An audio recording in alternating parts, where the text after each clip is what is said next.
Est-ce que nous connaissons que nous devons lutter contre la distraction?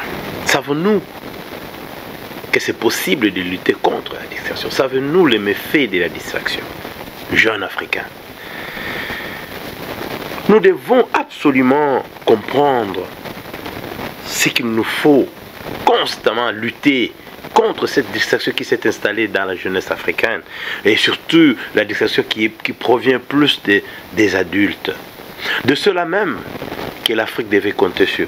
La distraction n'est pas vraiment un ennemi, mais la distraction c'est plutôt, ça révèle ce que nous aimons, ce que nous valorisons, ce que nous craignons aussi.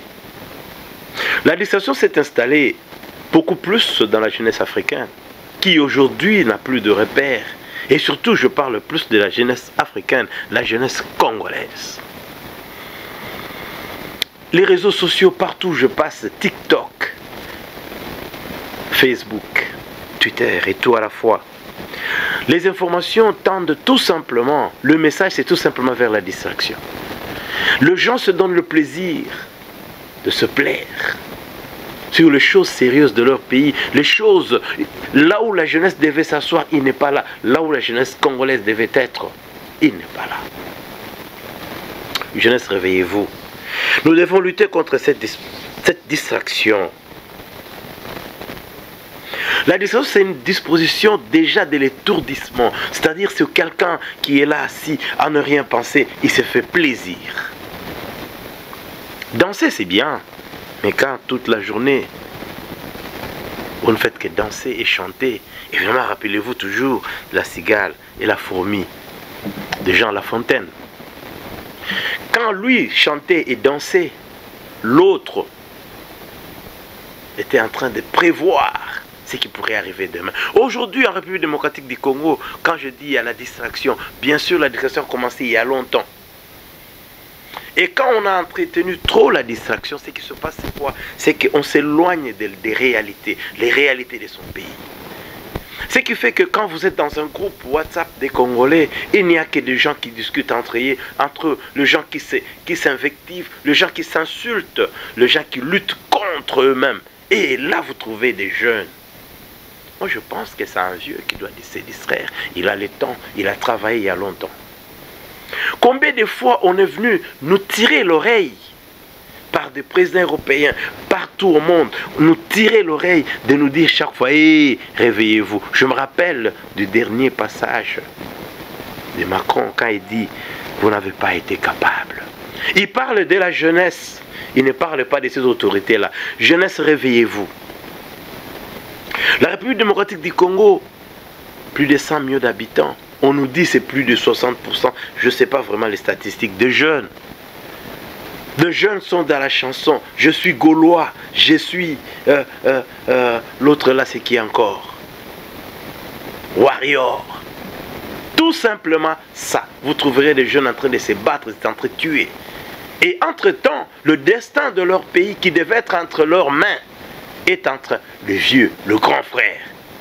Qui lui évidemment vous laisse dans cette distraction parce que ça vous a déjà éloigné de ce que vous faites. Arrêtons cette distraction s'il vous plaît. L'Afrique devrait se réveiller parce que s'il y avait à l'époque des indépendances, les années 60, si ces gens-là étaient dans la distraction, je ne pense pas qu'on aurait connu les indépendances. Ils étaient très jeunes, 22, 24, déjà à 26 ans certains étaient déjà des premiers ministres.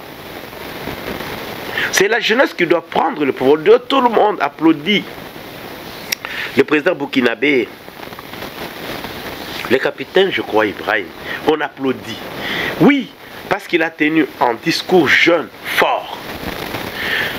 Dans tous les pays qui se sont développés au monde, on tient compte plus de la jeunesse parce que la jeunesse vient avec des innovations. La jeunesse vient avec le risque. La jeunesse vient avec tout ce qu'il y a à faire avec l'avenir, la force. Mais si à longueur de journée nous suivons, aujourd'hui je suis étonné, la musique a dominé la jeunesse congolaise.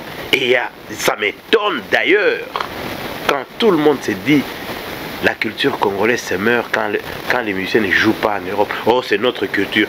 La musique est pareille partout au monde. La musique ne peut pas être notre culture, s'il vous plaît. Notre culture, c'est la façon d'être. C'est le respect que nos parents avaient de leurs femmes. C'est comment on salue quelqu'un. C'est la façon dont nous vivons notre vie. C'est pourquoi aujourd'hui on s'est embourbé dans la démocratie, on parlera de ça prochainement. Mais c'est la façon de vivre d'un peuple. C'est ça la culture. C'est tout ce que tu as retenu de ta culture, c'est tout ce qui est resté. Comment notre culture, c'est d'abord comment on tend par la main à un grand, comment on utilise la main droite. Mais aujourd'hui, parce on s'est rabattu sur la culture, et des fois, quand je suis les chansons congolaises, je me dis, mais où est cette culture là-dedans? Où on a mal défini la culture en Afrique, surtout en République démocratique du Congo. Non, non, non, non, non. Notre culture, c'est pas ça. Notre culture, c'est pourquoi la distraction a remplacé justement cette culture. Où les gens s'aimaient, où les gens vivaient en communauté, où tout le monde partageait. Je me rappelle toujours quand on était à l'internat vers Kikwit. Quand vous passez, on vous appelle pour venir manger. Et on disait toujours qu'écoute, les pondous et les foufous étaient gratuits dans les bandoundo. Vous passez, on vous appelle, vous mangez. Là où tout celui qui passe, les Français qui passent, oh mais nous aussi on est en train de manger. C'est ça notre culture. Le respect des aînés. Quand l'aîné arrive, on se lève et on laisse la place à l'aîné pour s'asseoir. Mais aujourd'hui, curieusement, nous avons remplacé cette culture par la musique. Oui, quelqu'un me dira que ça fait partie de sa jeunesse congolaise. Réveillez-vous. Les enjeux sont grands.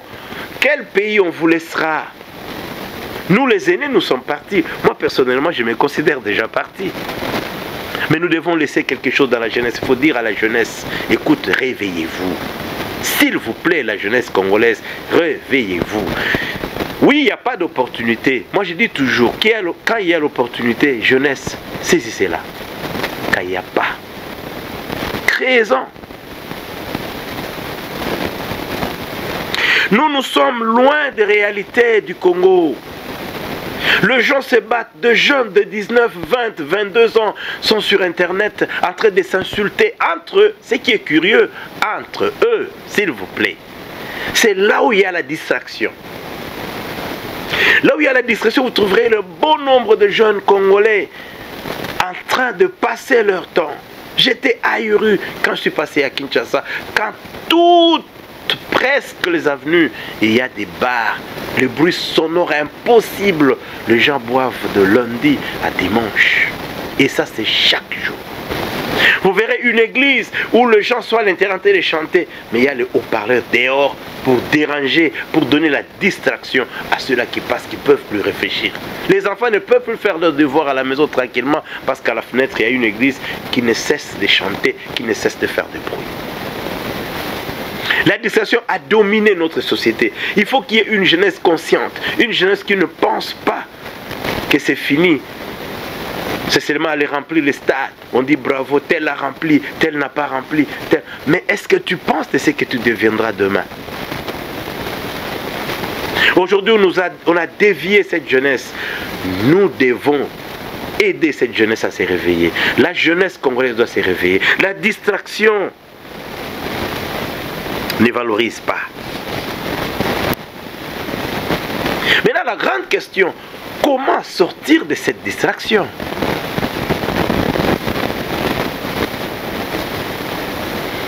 La première partie, la première chose à faire, il faut se concentrer sur une pensée, sur des pensées et des images positives.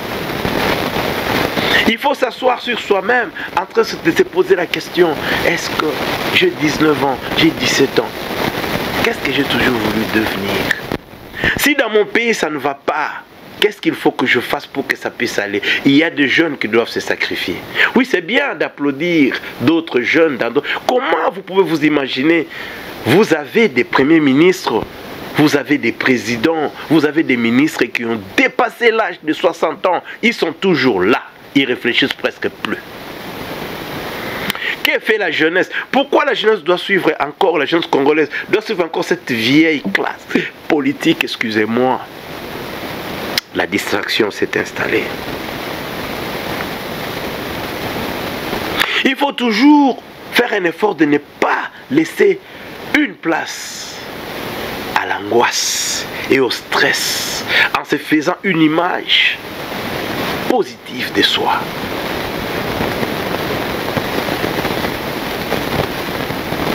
La distraction fait en sorte que vous pouvez manquer de concentration. Vous devrez avoir quelque part cette concentration sur la vie.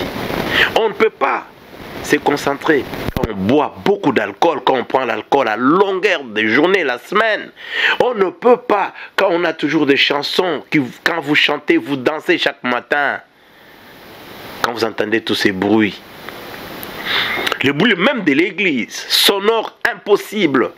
Comme disait en français, il dit, j'aime bien l'église congolaise. Mais quand je entre, le bruit que je sens là-bas, c'est comme les réacteurs de 4 avions qui décollent. C'est triste. La distraction, c'est une sorte d'inattention. Les choses se passent juste à côté. Posez-vous la question. Quand un politicien congolais veut faire des manifs, qu'est-ce qu'il fait? Il utilise les jeunes. Mais regardez très bien, observez très bien, parmi les jeunes qui sortent, qu'on tue. Il n'y a aucun membre de famille de ceux-là. Aucun membre de famille de tous ces politiciens. Demandez-vous, est-ce qu'ils n'ont pas de jeunes comme vous? Ils sont en train de s'occuper à autre chose. Cette jeunesse-là qu'eux ont, ils préparent leurs enfants pour venir vous diriger demain. Ils sont ailleurs. Mais vous, toute une jeunesse, votre avenir est bafoué parce que vous vous réveillez le matin, vous êtes assis en train de suivre le guéguerre entre tel et tel, en train d'entendre une manifestation, en train d'entendre la démocratie dans les mains de ceux-là qui ont compris que vous n'êtes que des bandes, des distraits.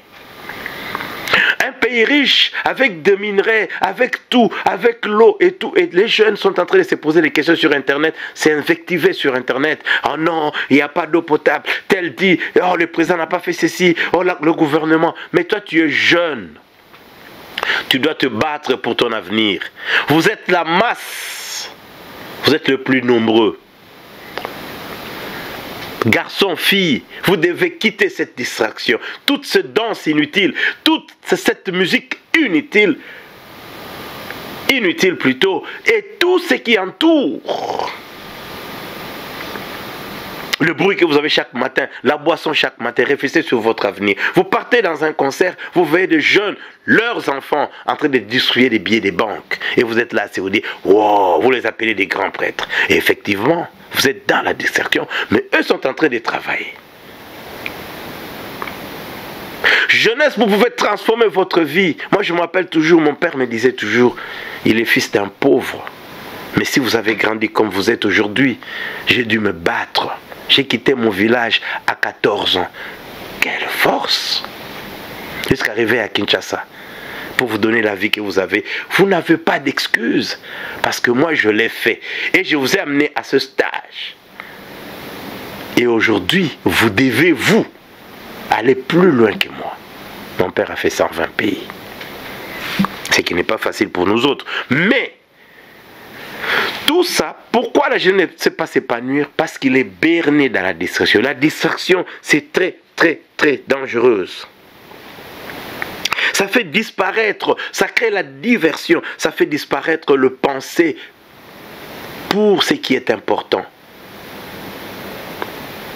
Jeunesse, vous devez vous réveiller très tôt le matin. Vous devez revendiquer vos droits parce que vous êtes une force. Si vous comptez sur les politiciens que vous avez aujourd'hui, surtout en République démocratique du Congo, tous ces politiciens et tous ceux-là qui vont venir, il faut poser la question chaque fois. Même aux députés qui vont encore revenir, posez-leur la question, où sont vos enfants? Pourquoi cette lutte, c'est nous qui le faisons à vos côtés, pour vous? Pourquoi ne pas le faire pour vous-même? Je disais dans un groupe WhatsApp, je dis, écoute jeune, pensez à vous, faites des groupes. Pensez au développement. Il y a des jeunes qui sont rentrés à Kinshasa, qui ont travaillé, c'est bien. Mais pour changer le système, on ne compte pas pour une génération ancienne. On compte sur sa propre génération. C'est à ce moment que les choses vont changer. La transformation ne viendra pas dans la distraction. La jeunesse congolaise, la jeunesse africaine est dans la danse, dans le jeu. Oui, je veux bien l'église. On va parler un jour de l'église ici. Oui, je veux très bien, je veux bien de l'église. L'église, c'est bien. Mais l'église ne transforme pas, ne développe pas un pays. Ce sont des choses qui sont... En fait, pour les croyants, Dieu transforme ce qui est abstrait. C'est-à-dire, vous réveillez le matin, il n'y a pas d'effort économique à faire. Mais si vous n'avez pas mangé pendant 30 jours, vous allez mourir même si vous priez. Et remarquez que c'est la même distraction, c'est-à-dire les mêmes personnes qui sont dans la politique vous distraient, et ce sont les mêmes personnes qui se sont érigées en pasteurs.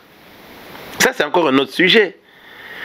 Ils viennent avec des vestes fatiguées et ils en sortent avec des vestes très fortes et fiers. Ils commencent à vous raconter devant la chair et vous disent je suis parti aux États-Unis avec mes enfants. Et vous dites Amen. L'argent que vous leur donnez, l'opportunité d'être devant vous, de parler au nom du Seigneur, ça leur permet de devenir des politiciens. Combien de pasteurs sont devenus des députés en République démocratique du Congo? Il y a même des pasteurs qui ont créé des partis politiques. Jeunesse, réveillez-vous. Vous passez votre force qui devait transformer tout un pays. Vous faites passer ça par la distraction. C'est la vie des autres que vous accompagnez. Une grande jeunesse. Je vois des stades de 80 000 personnes se remplir de jeunes en train de suivre un individu qui chante. Et à la sortie, vous vous battez entre vous. Juste pour cet individu. Et toi-même, tu es où? Il y a un gars qui a essayé un matin, parce qu'ils aiment bien insulter sur la politique, je lui ai posé la question. Tu es à Kinshasa. Tu es fier de ce qui se passe à Kinshasa?